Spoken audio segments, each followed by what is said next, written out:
हर हर महादेव दोस्तों, सनातन वर्ल्ड में आपका स्वागत है। श्री शिव गीता 8वां अध्याय।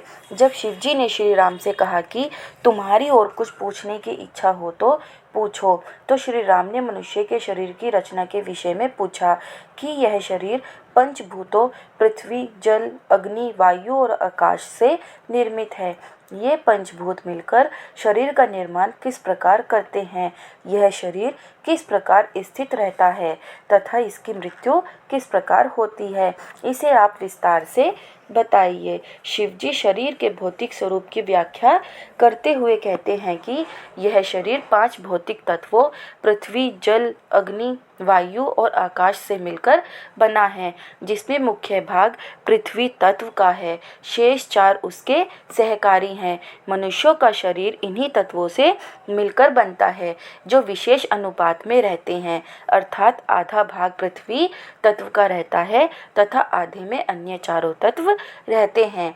इन भौतिक तत्वों के संयोग से 4 प्रकार के शरीर बनते हैं, जिनमें मनुष्य व पशु आदि जैर से उत्पन्न होने वाले जीव हैं, जिन्हें जरायुज कहते हैं। पक्षी, सर्प आदि अंडे से उत्पन्न होने वाले, जिनको अंडज कहते हैं। तीसरे प्रकार के जीव पसीने आदि से पैदा होने वाले हैं, जैसे जूं आदि, जिन्हें स्वदेज कहते हैं। ये तीनों जंगम शरीर हैं तथा दूसरे स्थावर कहलाते हैं, जैसे वृक्ष आदि। इन सब का शरीर तो भौतिक तत्वों से ही निर्मित होता है। ये स्थावर शरीर उद्भिज कहे जाते हैं। इन चारों प्रकार के शरीरों में जरायुजों का शरीर प्रधान है, जिनमें मनुष्य ही सर्वश्रेष्ठ है, जिसमें चेतना का सर्वाधिक विकास हुआ है। अतः शिव जी कहते हैं कि इसकी रचना किस प्रकार होती है। सबसे पहले इसी का वर्णन करते हैं। जब स्त्री ऋतुकाल में होती है, उस समय पुरुष उससे संयोग करके अपना वीर्य स्त्री के गर्भ में संचित करता है। यह शुक्र ही पुरुष का बीज है, जो स्त्री के गर्भ में जाकर विकसित होकर मनुष्य का रूप लेता है। पशुओं में भी इसी प्रकार की क्रिया होती है। उस बीज को विकसित होने के लिए उचित वातावरण स्त्री के गर्भ में ही मिलता है। संयोग के द्वारा पुरुष अपना वीर्य स्त्री योनि में सिंचित करता है, जो स्त्री के शोणित से मिलकर बालक को जन्म देता है। यदि उसमें शुक्र की मात्रा अधिक है तो पुत्र उत्पन्न होता है तथा रज की मात्रा अधिक होने पर कन्या उत्पन्न होती है। आधुनिक विज्ञान कहता है कि स्त्री रज में XX क्रोमोसोम्स होते हैं तथा पुरुष वीर्य में XY क्रोमोसोम्स होते हैं। जब दोनों के XX क्रोमोसोम्स मिलते हैं तो कन्या उत्पन्न होती है तथा XY क्रोमोसोम्स के मिलने का पुत्र उत्पन्न होता है। धर्म ग्रंथों में कहा गया है कि यदि शुक्र और शोणित समान मात्रा में हो तो नपुंसक पैदा होता है। विज्ञान अभी यह नहीं बता सकता है कि नपुंसक किस कारण से पैदा होते हैं। धर्म ग्रंथ में ऐसा कहा गया है कि ऋतुकाल के बाद जब स्त्री चौथे दिन स्नान करके शुद्ध हो जाए तो उसके बाद चौथे दिन से 16 दिन तक ऋतुकाल की अवधि रहती है। इन्हीं दिनों में गर्भ स्थापना की संभावना रहती है। इस अवधि में यदि चौथे, छठे, 8वें आदि युग्म दिनों में यदि गर्भ स्थापन होता है तो पुत्र उत्पन्न होता है तथा विषम दिनों में 5, 7, 9 आदि दिनों में गर्भ स्थापन होने पर कन्या उत्पन्न होती है। यदि 16वीं रात्रि में गर्भ स्थापित होता है तो उसमें महाप्राक्रमी संतान उत्पन्न होती है। उस समय शुक्र परिपक्व होता है। ऋतु स्नान करने के बाद जब स्त्री अधिक कामातुर हो जाए तो उस समय यदि वह अपने पति का मुख देखती है तो उसी आकृति की संतान होती है। पुरुष द्वारा स्त्री योनि में जब शुक्र सिंचित होता है तो दोनों के योग से सर्वप्रथम गर्भ में एक पेशी का निर्माण होता है, जिसे जरायु कहते हैं तथा इसे संयोग को जरायुज कहा जाता है। शिवजी कहने लगे कि इन पंचभूतों के संयोग से 4 प्रकार के शरीरों की रचना होती है, जरायुज, अंडज, स्वेदज और उद्भिज, तथा 5वां देव वर्ग है जो मानसी सृष्टि कहलाती है। इनके शरीर इन भौतिक तत्वों से निर्मित ना होकर केवल मानसिक होते हैं। इनमें 4 कुमार सनक, सनंदन, सनातन और सनत कुमार तथा सप्तऋषि आते हैं।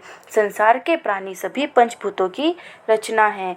जब शुक्र और शोणित का संयोग होता है तो यह जीवात्मा उसमें प्रवेश करती है तथा अपने पूर्व जन्म के कर्मों के अनुसार इसके शरीर का निर्माण आरंभ होता है। प्रथम मास में यह शिथिल रहता है, जिसमें कोई हलचल नहीं होती।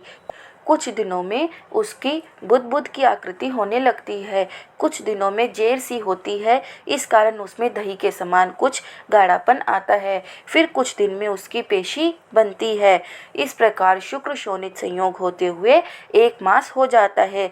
दूसरे मास में मांसपिंड बनता है। इस क्रम से धीरे धीरे वह जीव विकसित होता जाता है तथा चौथे महीने में उसका सूक्ष्म शरीर बन जाता है। जब उस भ्रूण का सूक्ष्म शरीर बन जाता है तो उसमें हलचल आरंभ हो जाती है, जिससे वह चौथे मास में हिलने डुलने लगता है और नपुंसक उदर के मध्य भाग में स्थित होता है।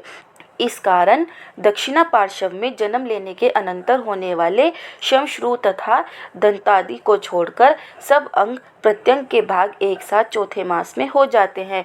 पुरुषों के गंभीरता, स्थिर आदि धर्म और स्त्रियों के चंचलतादि धर्म चौथे मास में उत्पन्न हो जाते हैं, जो सूक्ष्म रूप से रहते हैं। लड़का लड़की अथवा नपुंसक कोई भी हो, उसके सभी अंग सूक्ष्म रूप में विकसित हो जाते हैं तथा उनके स्वाभाविक गुण, गंभीरता व चंचलता भी उनमें विकसित हो जाती है। और नपुंसक में स्त्री व पुरुष के दोनों गुण विकसित हो जाते हैं, जिससे उसके कार्य व व्यवहार में भिन्नता आ जाती है। इस चौथे मास में उस भ्रूण की इच्छाएं जागृत हो जाती हैं, जिससे माता भी उसी प्रकार की खाने पीने की इच्छा करने लगती है। इसलिए उसकी इच्छाओं की पूर्ति अवश्य करनी चाहिए। उसे 2 शरीरों को पालना पड़ता है, अतः उसे संतुष्ट करते रहना चाहिए। गर्भस्थ शिशु का चौथे मास में सूक्ष्म शरीर बन जाता है। इससे पूर्व तीसरे मास में ही उसका सिर बन जाता है, जिससे वह कई प्रकार की इच्छा करने लगता है। उसकी इच्छा ही माता द्वारा प्रकट होने लगती है, इसलिए माता की इच्छा पूर्ण करना आवश्यक है, जिससे शिशु को संतुष्टि मिलती है। अन्यथा बड़ा होकर वह उस अतृप्त इच्छा को ही पूर्ण करने में विशेष रुचि लेने लगता है। इस प्रकार बालक की शिक्षा गर्भ से ही आरंभ हो जाती है। इस प्रकार उस शिशु को क्रम से विभिन्न अवयवों का विकास होता जाता है। इस प्रकार क्रम क्रम से विकसित होकर 7वें मास में उसके शरीरों के सभी अंग पूर्ण हो जाते हैं तथा वह गर्भ की वेदना का अनुभव भी करने लगता है। 7वें मास में उस शिशु की स्मृति विकसित होती है, जिससे उसे अपने पूर्व जन्मों की याद आती है तथा वह इस गर्भ की वेदना का अनुभव भी करने लगता है। पूर्व जन्मों की यह स्मृति कई बालकों में जन्म के बाद भी बनी रहती है। गर्भ में उस शिशु को कितना कष्ट होता है, उसका वह 7वें मास में ही अनुभव करने लग जाता है, क्योंकि उसका स्नायु संस्थान विकसित हो जाता है। गर्भ में उसका शरीर अति कोमल होता है, जिससे गर्भ की अग्नि उसके लिए असह्य होती है, जैसे उसे किसी तपती रेत में डाल दिया गया हो। उस समय वेदना के कारण वह दुख भोगता है। गर्भ की अग्नि से वह अत्यंत ही पीड़ित होकर कहता है कि यह अग्नि मुझे अत्यंत पीड़ित कर रही है। इसके अलावा गर्भाशय में कई प्रकार के कृमि होते हैं जो उसे काटते रहते हैं, जिनसे एक ऐसी वेदना होती है जैसे उसके शरीर में तीखे कांटे चुभोए जा रहे हों। एक और जठराग्नि की गर्मी, फिर कृमियों का काटना तथा गर्भाशय की दुर्गंध, इन सब के मिलने से वह बालक अनुभव करता है कि यह दुख कुंभी पाक नरक की यातना से भी अधिक है, जिससे छुटकारे का उसके पास कोई उपाय नहीं है। इस वेदना का वह स्वयं ही अनुभव करता है, वह किसी को कुछ भी नहीं कह सकता। जिस प्रकार गंदगी में रहने वाला कीड़ा होता है, उसी प्रकार गर्भस्थ शिशु भी मवाद, मल, मूत्र, रक्त, कफ आदि गंदे व दुर्गंध युक्त पदार्थों में पलकर कीड़ा ही हो जाता है। गर्भाशय के दुख का वह बालक सभी प्रकार के नरकों की यातना से भी अधिक अनुभव करता है, किंतु वह दुख स्वयं ही जानता है, दूसरा कोई उसे नहीं जान सकता। यदि उसकी स्मृति बाद में भी बनी रहे तो कोई भी फिर गर्भ में आने की नहीं सोच सकता। एक बार दारुण दुख भोग लेने पर फिर उस दुख में कोई पड़ना नहीं चाहता। इसलिए उस गर्भावस्था में बालक उस दुख का स्मरण करता हुआ फिर उसमें ना पड़ने का उपाय खोजता रहता है। 8वें मास में त्वचा प्राप्त होती है तथा उसमें श्रवण शक्ति भी प्राप्त हो जाती है, जिससे वह ध्वनि भी सुन सकता है। उसमें इंद्रियों की शक्ति, ओज और तेज भी आ जाता है तथा हृदय का तेज भी आ जाता है। 8वें मास में उस गर्भस्थ शिशु की चंचलता तो बढ़ जाती है, किंतु उसका ओज और तेज का पूर्ण विकास न होने से वह संसार के बाहरी वातावरण को सहन नहीं कर सकता, जिससे ऐसा बालक कम ही जीवित रहता है। फिर 9वें मास में प्रसूति का समय होता है, परंतु शीघ्र प्रसव होने का प्रतिबंधक यह है कि जो कुछ गर्भ के प्रारब्ध कर्म हुए तो उसे और कुछ काल तक गर्भ में रहना पड़ता है। अर्थात सामान्य रूप से 9वें मास में बालक का प्रसव एक निश्चित अवधि के बाद हो ही जाना चाहिए।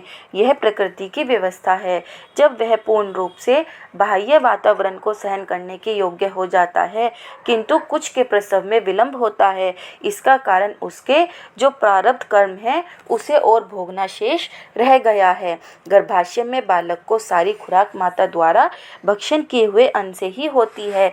उस अन्न के रस को माता की रसवाहिनी नाड़ी बालक की नाभि से जुड़ी रहती है, जिससे वह इस रस को ग्रहण कर जीवित रहता है। अन्यथा उसका मुंह आदि सब बंद रहते हैं, जिससे वह मुंह से कुछ भी ग्रहण नहीं कर सकता। समय अवधि से जब बालक गर्भ से बाहर आता है तो वह उन अस्थियों के बीच में पिचक जाता है, जिससे उसको काफ़ी वेदना होती है। फिर वह गर्भाशय से निकलकर योनि द्वार से बाहर निकलता है। उस समय वह रक्त, मेदा और जरायु से लिप्त रहता है। 9 मास तक ऐसी स्थिति में कौन रहना पसंद करेगा। इस प्रकार इस जीव को ना गर्भावास में सुख मिलता है और ना बाहर आकर ही इससे कहीं सुख मिलता है। यह संपूर्ण जीवन दुख रूप ही है। पैदा होने के बाद वह सर्वथा असहाय होता है। वह अपनी रक्षा भी नहीं कर सकता। उसके माता पिता ही कुत्ते, बिल्ली आदि से उसकी रक्षा करते हैं कि वे कहीं उसे हानि ना पहुंचा दे। वह बालक ज्ञान शून्य होता है। वह पिता और राक्षस तथा माता और डाकनी में भेद भी नहीं कर सकता। वह बाल अवस्था अति कष्टदायक होती है। वह पीने की हर वस्तु को दूध मानकर पीने की इच्छा करता है। पैदा होने पर उसकी सुषुम्ना नाड़ी कफ से आच्छादित रहती है, जिससे वह बोल भी नहीं सकता, ना अपने दुख दर्द को कह ही सकता है। गर्भ में भी उसे जो भी दुख व पीड़ा होती है उसे वह सहन ही करता रहता है। वहाँ भी वह रोकर भी अपना दुख प्रकट नहीं कर सकता। यही बड़ा दुख है। युवावस्था में बालक में काम शक्ति का जागरण होता है, जिससे उसमें उत्साह, उमंग, आत्म प्रदर्शन की भावना बढ़ जाती है, जिससे वह उसे प्रकट करने लगता है।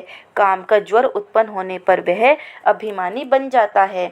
वह दूसरों के साथ छेड़छाड़ करने, वह उन्हें सताने में उसे आनंद आता है।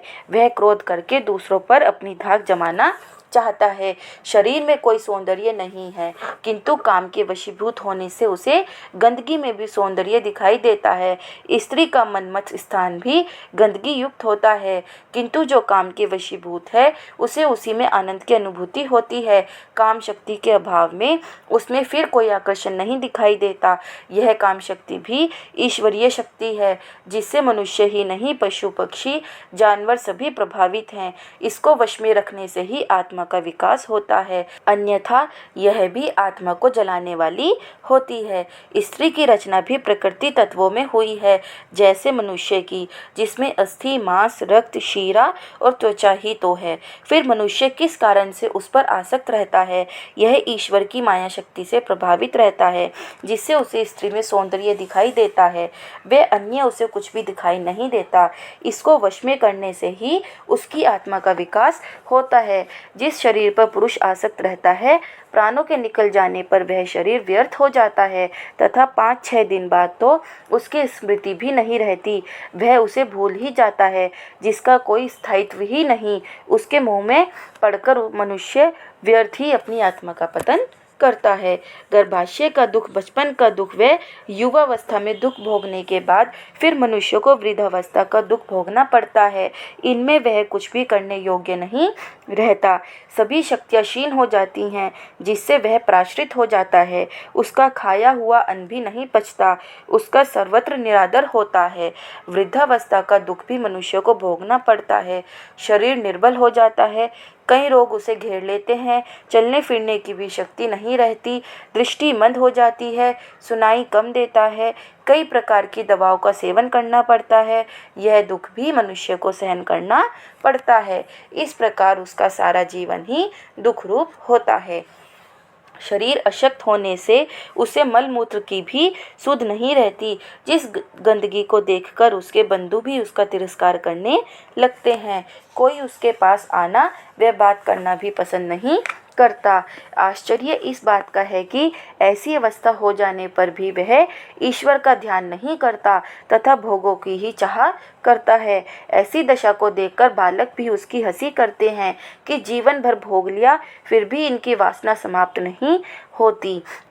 अभी भी ये ऐसे भोगों की इच्छा करते हैं जो अब इनके लिए दुर्लभ है। मनुष्य की सबसे बड़ी वासना उसकी जीवित रहने की ही है। दरिद्रता, दुख, रोग सभी को सहन करते रहने पर भी मरना कोई नहीं चाहता। मृत्यु का भय उसे सदा दुखी करता रहता है, किंतु जिसकी संसार में जितनी अधिक आसक्ति होती है वह उतना ही मृत्यु से अधिक भयभीत रहता है। जिसकी कोई वासना ही नहीं वह मृत्यु का सहज वरण कर लेता है। अतः दुखों का कारण वासना ही है। मृत्यु किसी को नहीं छोड़ती। जिस प्रकार गरुड़ पक्षी समुद्र में से सर्प को ढूंढकर पकड़ ले जाता है, उसी प्रकार मनुष्य चाहे बांधवों से घिरा हुआ हो, उसे मृत्यु उठाकर ले जाती है। कोई भी उसकी रक्षा नहीं कर सकता। मृत्यु कब आती है इसका पहले किसी को पता भी नहीं चलता। वह पूर्व में सूचना देकर भी नहीं आती, न उसको पहले कोई नोटिस ही देती है। अचानक इस प्रकार आ धमकती है जिससे मनुष्य उसकी पूर्व तैयारी भी नहीं कर सकता। जिस प्रकार मेंढक को सर्प अचानक धर दबोचता है, वैसे ही मृत्यु मनुष्य को धर दबोचती है। जब मनुष्य को इन सब दुखों का अनुभव हो जाता है तो जो इस संसार में फिर लौटना नहीं चाहते, ऐसे मुमुक्षुओं का संसार से वैराग्य हो जाता है, जिससे वे श्री भगवान के चरणों में ही ध्यान करते हैं। मृत्यु किसी को नहीं छोड़ती, इससे कोई बच नहीं सकता। मृत्यु के समय जब यमदूत उसे पकड़ कर ले जाते हैं तो उस समय उसकी कोई रक्षा नहीं कर सकता। उसका सारा दंभ, अभिमान धरा का धरा रह जाता है। अपने किए हुए कर्म ही उसकी वहाँ सहायता करते हैं। मृत्यु के समय शरीर के अन्य अंगों से प्राण शक्ति खींचकर चित्त में समा जाती है, जिससे उसे होश रहने पर भी बोल नहीं सकता। वह दीन होकर केवल देखता रहता है। मृत्यु के समय उस जीव को मोह अपने परिजनों में रहने से वह उन्हें छोड़ना नहीं चाहता तथा दूसरी ओर यमदूत उसे पकड़कर जबरदस्ती ले जाते हैं। इससे भी वह अधिक दुखी होता है। जिसका किसी से कोई मोह नहीं होता वह मृत्यु के समय आनंद का अनुभव करता है। यह उसके ज्ञान पर निर्भर करता है। अज्ञानी ही दुखी होता है। मनुष्य के संसार के सभी संबंध एक ही झटके में टूट जाते हैं। जिनके पीछे कई व्यक्ति घूमते रहते थे तथा जिनसे उसको सहारा मिलता था, वे इस समय उसकी कोई सहायता नहीं कर सकते। डॉक्टर लोग भी उस समय असहाय हो जाते हैं। वे कहने लगते हैं कि हम उसे नहीं बचा सके, इसे ले जाओ। आज दिन तक इसका कोई उपचार नहीं खोजा जा सका है। मृत्यु के समय केवल उस जीव का स्थूल शरीर ही छूटता है, किंतु उसका सूक्ष्म शरीर पूर्ण भाव में जीवित रहता है। इसका मन, बुद्धि, कामना, वासना, कर्म, सूक्ष्म इंद्रियां सभी कुछ उसमें रहती हैं, जिसमें वह सब कुछ देखता व अनुभव करता है। किंतु उसकी स्थूल शरीर संबंधी सभी क्रियाएं बंद हो जाती हैं, जिससे उसका नए ही लोक में प्रवेश होता है। इस नए वातावरण में जमने में उसे थोड़ा समय लगता है। जब तक इस पुराने जीवन की स्मृति रहती है तभी तक वह दुखी रहता है, बाद में कोई दुख नहीं होता। जिस प्रकार विदेश जाने पर उसे अपने घर परिवार की स्मृति आती रहती है, उसी प्रकार का वह जीव अनुभव करता है। जो अज्ञानी है, जिसे अध्यात्म का ज्ञान नहीं है, वही कर्तव्य मूढ़ रहता है कि यह संसार तो छूट रहा है तथा मेरी आगे किस प्रकार की गति होगी इसे वह नहीं जानता, जिससे वह दुखी होता है कि अब मैं क्या करूं, कहाँ जाऊं आदि।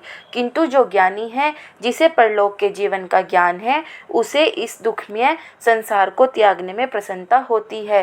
परलोक का जीवन इस भौतिक जीवन से अधिक आनंददायक है। इसका ज्ञान न होने से वह दुख का अनुभव करता है। इसका मुख्य कारण उसकी भोग की वासना तथा मोह ही है, जो अज्ञान की ही उपज है। ज्ञानी इनसे मुक्त रहता है, जिससे उसे शरीर छोड़ने में कोई कष्ट नहीं होता। भारत के धर्मों ने केवल एक पक्षीय बात को ही अधिक उजागर किया है, वे दूसरे पक्ष को नज़रअंदाज किया है। इसका मुख्य कारण मनुष्य को सदा आचरण की ओर प्रेरित करना है। सभी मनुष्य यमदूतों की यातना का शिकार नहीं होते। मृत्यु के बाद मनुष्य का मन साथ जाता है तथा भौतिक भोगों की वासना जिसकी तीव्र होती है, वही मन वहाँ उनके प्राप्त न होने से वह अत्यंत दुखी रहता है। कामी, क्रोधी, लोभी, लालची, अहंकारी, झूठ कपट करके अपना धंधा चलाने वाले ईर्ष्यालु, झगड़ालू, दंभी ही वहाँ अपनी रुग्ण मानसिकता के कारण ही दुखी रहते हैं, क्योंकि वहाँ उन्हें ऐसा वातावरण नहीं मिलता जो शांत व निर्मल स्वभाव वाले हैं। उन्हें वहाँ कोई कष्ट नहीं होता। ज्ञानी व्यक्ति तो अधिक आनंद में जीता है। जिन लोगों ने ऐसी प्रलोकवासी आत्माओं से संपर्क किया है, उन्होंने अपने ऐसे अनुभव बताए हैं कि यहाँ का जीवन अधिक सुखमय है। शरीर का सारा अस्तित्व ही प्राणवायु के कारण है, जो एक जैव विद्युत है। यह शरीर को जीवित व क्रियाशील बनाती है। यह ईश्वरीय शक्ति है। जिस प्रकार मनुष्य का कोई अधिकार नहीं है, वह कब आती है, कब तक रहती है, वह कब निकल जाती है, इसका मनुष्य को पता भी नहीं चलता। फिर भी उसका अहंकार इतना है कि वह अपने को श्रेष्ठतम सिद्ध करना चाहता है। वह यह भूल जाता है कि इस प्राण शक्ति के निकल जाने पर कोई उसे छूना भी पसंद नहीं करता। उसे देखने में भी उसे भय लगता है तथा उसे तत्काल ही घर से बाहर निकालने की चेष्टा करते हैं। यहाँ उसका सारा अभिमान, गर्व, दंभ आदि मिट जाता है। जब यह भौतिक शरीर मर जाता है तो भारतीय इसे जला देते हैं। वह अस्थियों को भी गंगा आदि पवित्र नदियों में प्रवाहित कर देते हैं। जिस शरीर को बड़े यत्न से रखा था, वह फिर कभी दिखाई नहीं देता। फिर थोड़े समय के लिए इस पर गर्व क्या करना।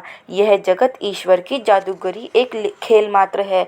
जिस प्रकार कोई जादूगर ऐसी ऐसी वस्तुएं निकाल कर दिखाता है जो वास्तव में होती ही नहीं किंतु भ्रमवश दिखाई देती हैं, उसी प्रकार यह जगत भी भ्रमवश सत्य जैसा दिखाई देता है, किंतु यह मृग मरीचिका के समान असत्य ही है, जिसे मनुष्य अज्ञानवश इसे सत्य मानकर ही इससे मोह करता है, वह इसी में आसक्त रहता है। इस भ्रांति का निवारण आत्मज्ञान से ही होता है। मूढ़ ही इसे सत्य मान लेते हैं, जिससे वे दुख ही भोगते हैं। ये माता पिता, गुरुजन, परिजन आदि सभी अस्थायी संबंध हैं, जिन्हें अज्ञानवश अपने मान लेता है। अन्यथा ये संबंध ऐसे हैं जैसे किसी रेलगाड़ी में यात्रा करते समय कईयों से थोड़े समय के लिए संबंध बन जाते हैं। वे अपने अपने स्टेशन आ जाने पर सभी बिछुड़ जाते हैं। कोई किसी को नहीं पूछता कि वे कहाँ गए। इसी प्रकार के इस संसार के संबंध हैं, जिनको स्थायी मान लेना मूढ़ता ही है। ये सारे संबंध व्यवहार में ही सत्य हैं, वास्तव में नहीं हैं। ज्ञानी ही इस सत्य को जानकर किसी से मोह नहीं करता, केवल अपने कर्तव्यों का पालन एकमात्र करता है। कृष्ण ने गीता में अर्जुन को यही उपदेश दिया था कि तू मोह न कर, अपने कर्तव्य का पालन मात्र कर। मोहवश कर्तव्यों का त्याग कर देना पाप है। कर्म एवं पुनर्जन्म का नियम ऐसा है कि मनुष्य का पुनर्जन्म उसी घर, परिवार अथवा वातावरण में होता है जहां वह अपने पूर्वकृत कर्मों का भोग कर सके तथा इस जन्म में जो भी अच्छे बुरे कर्म किए हैं उनके भोग के लिए उसे वैसे ही वातावरण में तथा वैसे ही परिवार में जन्म लेना पड़ता है। इसलिए इस जन्म के जो भी संबंध हैं वे सभी अस्थायी, वे अपने कर्मानुसार ही हैं। अगले जन्म में इनका कोई भी संबंध नहीं रहेगा, यह मानकर इनमें आसक्त नहीं होना चाहिए। जन्म और मृत्यु एक दूसरे के पूरक हैं। जिसका जन्म हुआ है उसकी मृत्यु निश्चित है तथा जिसकी मृत्यु हो गई है उसका फिर जन्म निश्चित है। यदि मृत्यु ना हो तो जन्म किसका हो, इसलिए जन्म और मृत्यु का चक्र सदा चलता रहता है। भगवान कृष्ण ने भी गीता के अध्याय 2 27वें श्लोक में कहा है कि जन्मे हुए की मृत्यु निश्चित है और मरे हुए का जन्म निश्चित है, इसलिए इस अपरिहार्य के लिए तुझे शोक नहीं करना चाहिए। बार बार जन्म लेकर ही यह जीव अपनी उन्नति करता है, जिससे अंत में वह परमात्मा को प्राप्त होता है, जो उसकी अंतिम गति है। वही उसकी जीवन यात्रा समाप्त होती है। इससे पहले उसे बार बार जन्म लेना ही पड़ेगा। एक ही जन्म में उसका पूर्ण विकास नहीं हो सकता, इसलिए बार बार जन्म लेना आवश्यक है। बार बार जन्म लेने का दूसरा कारण उसके कर्म है, जिनके भोग के लिए उसे बार बार जन्म लेना पड़ता है। जब उसके सभी कर्म समाप्त हो जाते हैं तो फिर वह जन्म मृत्यु के चक्र से बाहर हो जाता है। यही उसकी मुक्त अवस्था है। इस जन्म मृत्यु से छूटने का एक ही उपाय है, ईश्वर प्राप्ति। जो उस ईश्वर को प्राप्त हो गया वही इस जन्म मरण के चक्र से छूट जाता है। वही उसकी जीवन यात्रा की समाप्ति होती है। तब तक उसे इससे गुजरते ही रहना पड़ेगा। दोस्तों, अगर आपको यह वीडियो अच्छी लगी हो तो प्लीज़ वीडियो को लाइक और चैनल को सब्सक्राइब करें और कमेंट में हर हर महादेव लिखना ना भूलें। हर हर महादेव।